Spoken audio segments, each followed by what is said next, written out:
Coming up on Mountain News this morning, a young girl in our region returns to her normal life after a terrifying experience for her and her family.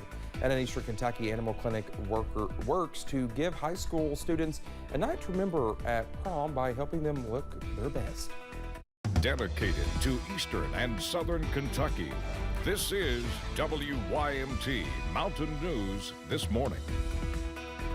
Good morning. Sorry, I was mid-yawn there. I'm so sorry. It's 5:32 here on this Friday. I'm Dakota Makris. Goodness gracious. Let's head over to Braden for a look at our forecast. Braden, no yawning on a Friday. That's no, right. Sir. I was in the middle of a yawn. I was like, oh, please don't take me up on air. But we're I was literally at the end of it. I was like, oops. We've almost got it whipped. Yeah, I know. Right. Let's talk about the forecast. I know why you're yawning, because there's still some ongoing rain out there. It's making us all a little sleepy this morning.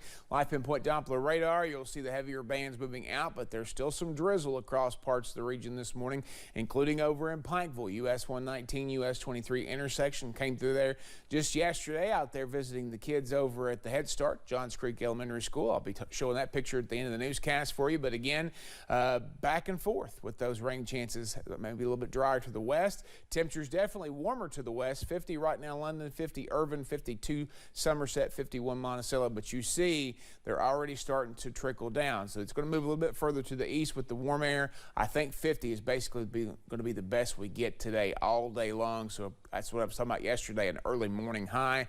We've basically reached it this morning, but we're still warmer than yesterday. Double digits in most locations there. The exception, 9 degrees warmer in Jackson. Breakfast forecast, if you're heading out the door soon, well, not too bad. Temperatures right around the 50-degree mark as the rain chances or the drizzle chances continue for a little while longer. Dakota? All right, Brendan, thank you. Well, a little girl is back to her normal, happy self after a terrifying experience for her and her family. A 911 dispatcher in Whitley County went above and beyond the call of duty to save her life. Lucy Bryson has that story. On December 1st, 2022, dispatcher Rachel Durham of the Williamsburg Police Department received an urgent phone call. 911.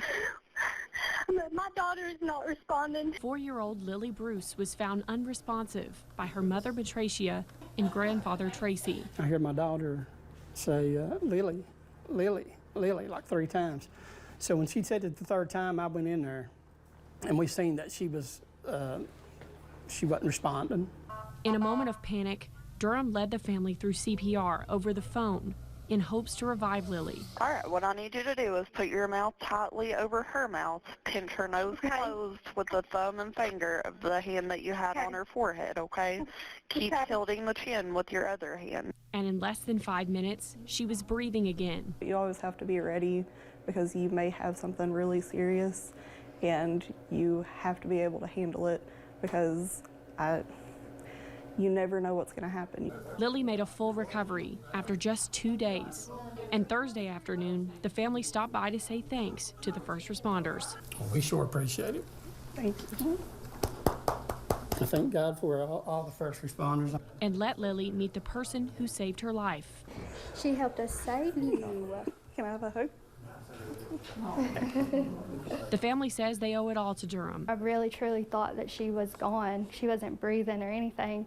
So having her just be so calm and reassuring and staying on the phone with me, it means a lot. And Lily's way of saying thank you was through lots of hugs, a gift basket, and hand-drawn gifts. I'm really glad that the family wanted to take time out of their day and their busy lives to come and meet us. It's Matricia's birthday, and she says that the best gift of all was having her daughter home safe. You're my best gift. You're my best gift. You're my best present. In Williamsburg, Lucy Bryson, WKYT. A retired Southern Kentucky police captain is now facing multiple charges. A grand jury indicted Mike Correll for abuse of public trust, burglary, theft, and drug-related charges.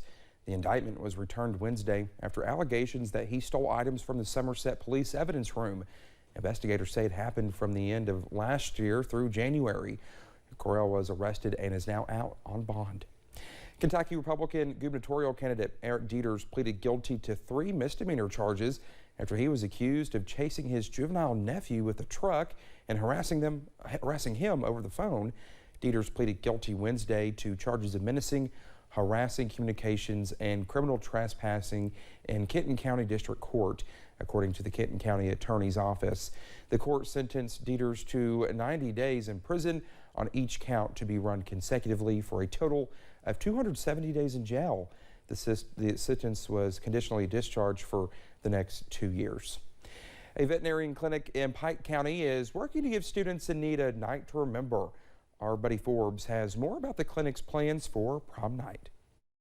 At Valley Veterinary Clinic, it's business in the front, party in the back, or at least party dresses. Of course we love the pets, but behind every pet who comes to see us, there's a person or a family. That Care for Community brought Dr. Whitney Routh to a new mission. Just show them the love of Christ. Reach out to them and say, hey, we're not just here to function as a business in your community, but we're here to try to help when we can, and not just help the pets, but try to help the people. When ordering a homecoming dress for her daughter, Routh found some deals she couldn't pass up. So she added them to the cart to give back to the students in the community. Sometimes the kids bear burdens of a lot of the financial strain that the families are feeling as well. And so we thought if we could just help a young girl maybe feel like a princess for a night and forget about some hard times, it would be our honor and privilege. Posting her clinic closet to Facebook, it began to grow, expanding into jewelry, shoes, and other donations. It is overwhelming, and that's just the magic of living in Appalachia. It's such a beautiful place because people give, even if they don't always have a lot. She says her desire is to give someone their dream night without the financial stress of a fancy dress. Our God has limitless resources, and so the resources are out there. So if we can gather those resources together, and then we can find the people who need those resources and put those things together, that makes my heart happy. Shifting from spaying and treats to sequins and tulle. In Pike County, Buddy Forbes, WYMT Mountain News. Well, the clinic is currently looking for dress racks to better display its collection. If you would like to donate to the cause or check out the closet, you can contact the vet clinic through its Facebook page or at 606-639-2881. Two bands in the Big Sandy are coming together to cheer on a Sweet 16 contender next week. During the 15th regional tournament in Pikeville, Pike Central's Pep Band was setting up to cheer on their own team, but cheers came from Martin County High School students wanting the band to play during the Cardinals' overtime period against Lawrence County. Following the band's performance, videos went viral on social media and a relationship was built between the two schools. After that game that they won was the Pike Central game. Many of Martin County's fans stayed around and cheered us on and was very encouraging to the band during that time. And so that's what started this relationship between our two communities. Martin County and Pike Central's pep bands are now collaborating and plan to travel to Rupp Arena together for the Cardinals' Sweet 16 game next Thursday. Hazard's Hot Rods Pizza is back open, but it's in a new location. In January, the team announced on Facebook they were moving into the old Pizza Hut building on Combs Road. That's in the Airport Gardens section of Perry County. The new location is a new start for them. They now have a buffet, a party room, and dine-in services. The restaurant officially opened on Monday, but its dining room and buffet opened Thursday. Yesterday, the parking lot was full before the doors were open. We talked with one person who said they were excited to have a new sit-down restaurant. Yes, I think everyone's really excited to have a little bit more options that's closer to where they work, where they go to school, and, you know, can just step out with their friends without having to take too much time to get there. Well, even though Hot Rods now offers dine-in options, you can still get your food delivered or to go.